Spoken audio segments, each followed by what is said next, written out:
There are monkeys in the walls. There are monkeys in the walls.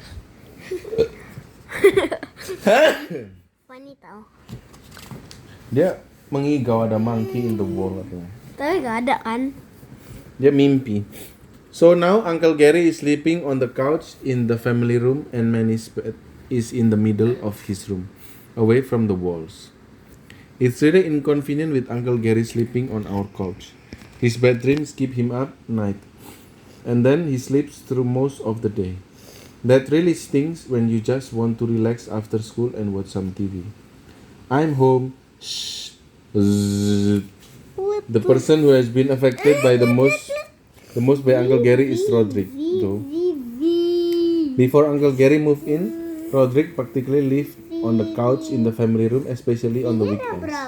Now Roderick doesn't have anywhere to go when Dad kicks him out of bed in the basement on Saturday mornings.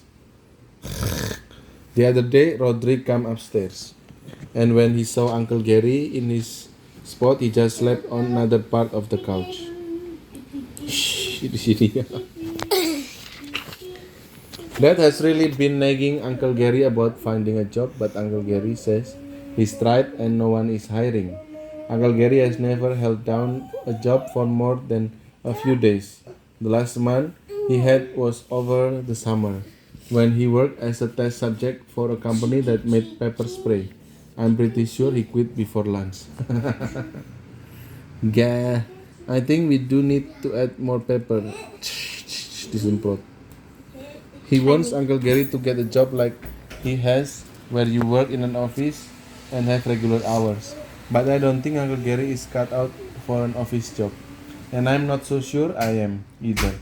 Dad has to dress up for work every day in a shirt and tie, and he has to wear dress shoes and dress socks too.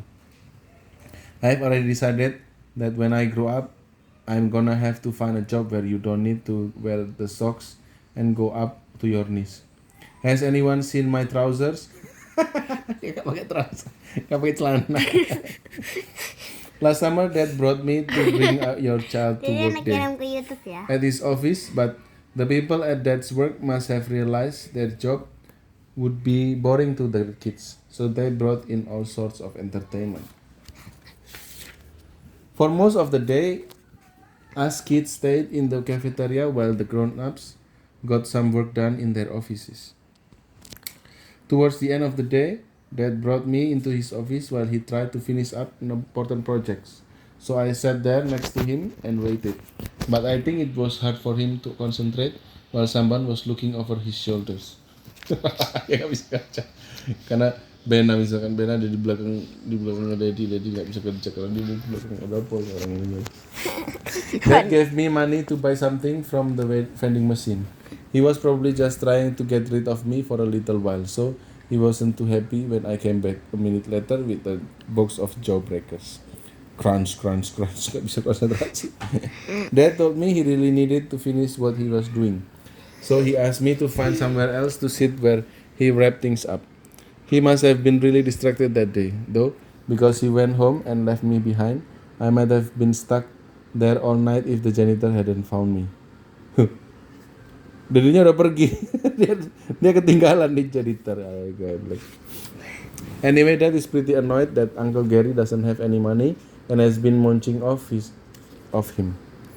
Mom has actually started giving Uncle Gary an allowance even though he doesn't have to do any chores for it, which feels wrong to me. I just hope Uncle Gary uses some of his allowance to pay for his own bubble bath. He used up all of mine on the second day he was here, and it's really not the same when the water is crystal clear. Kristal itu apa? Crystal clear. Udah selesai. Matikan. Kenapa?